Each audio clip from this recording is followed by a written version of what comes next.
In the sun-drenched foothills of Northern California's Willow Creek estates, where every blade of grass and every fallen leaf was supposedly a threat to civilized living, one woman ruled with an iron clipboard and a smile sharper than garden shears.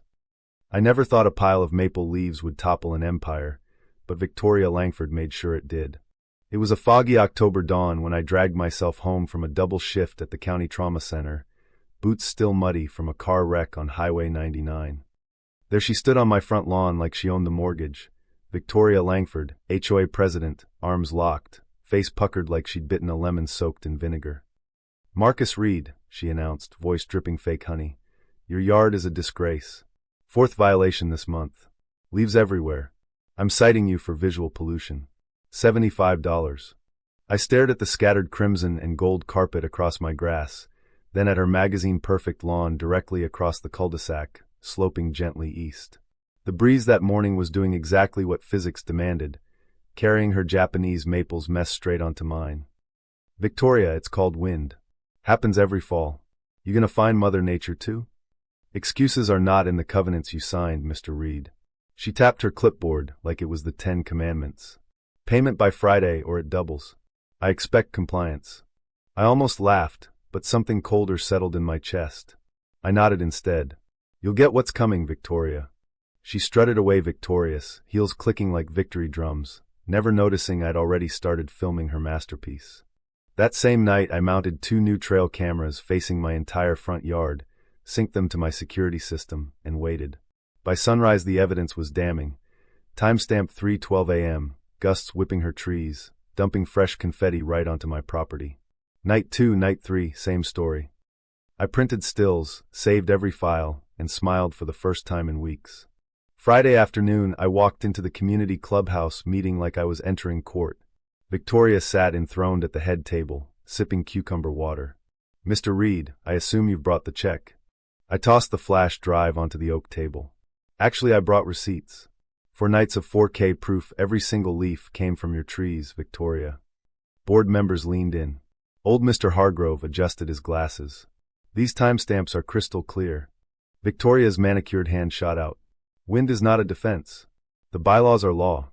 I leaned forward, voice low and steady. "Neither is targeting one homeowner, while your own yard is the source. That's selective enforcement. And if this board won't fix it, the county compliance office and every resident with a fine gets the full package, including the part where the HOA charter says no solo fines without a vote. You've been writing them yourself." The room went graveyard quiet. She hissed, "You're threatening the entire community." "No," I said, smiling thin. "I'm just pointing the camera where the leaves actually fall." They reviewed it. Monday my mailbox held 2 new envelopes. Aesthetic disruption, $150, and failure to maintain neighborhood harmony, $100. The wind, of course, kept delivering more evidence straight to my lawn. My neighbor Larry, retired sheriff's deputy, leaned over the fence. "She's doubling down. You going nuclear?"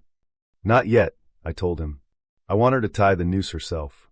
I added 2 more cameras, one angled at the HOA service path that ran behind our lots.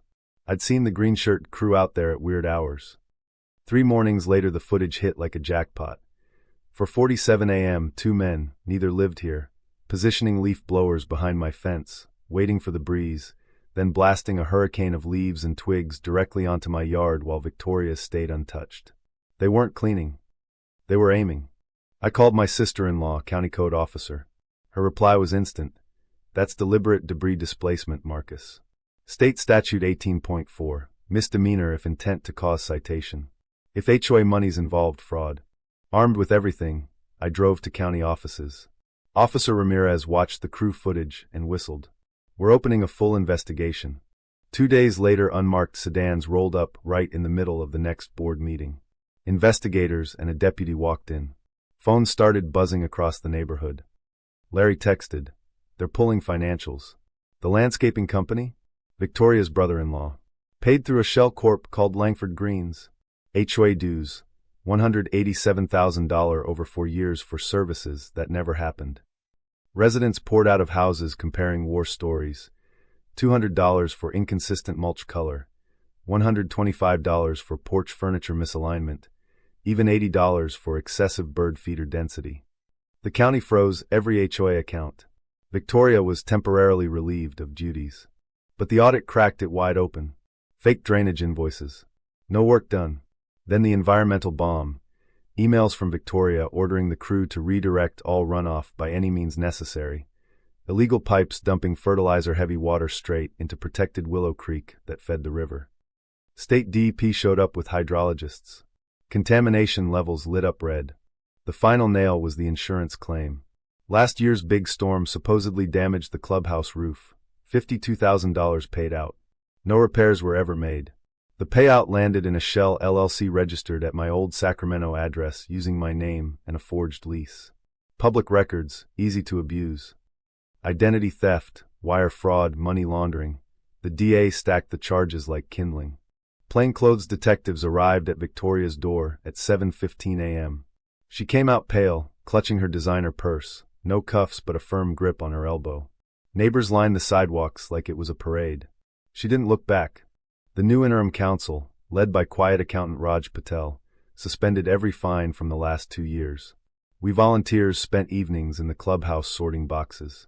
We found the cottage down payment in Oregon, the burner phones, the second cousin contractor who never touched the tennis courts.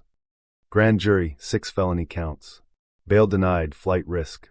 3 months later, Willow Creek wasn't an HOA anymore. It was a real community council. Open meetings, no secret fines, every contract voted on by residents. The old tennis courts became a neighborhood garden, tomatoes, sunflowers, kids running barefoot. Larry built the trellises. I rigged irrigation on my days off. People brought cookies instead of complaints. The wind still blows leaves onto my lawn. I rake when I feel like it. My cameras stay up, not for evidence anymore, but as quiet reminders that sunlight disinfects even the prettiest lies. True or false? The real abuser of power was the paramedic who pointed cameras at the truth, or the HOA queen who turned protecting the neighborhood into her personal $200,000 cash machine, and who truly earned every bit of karma that finally landed right where the leaves always did.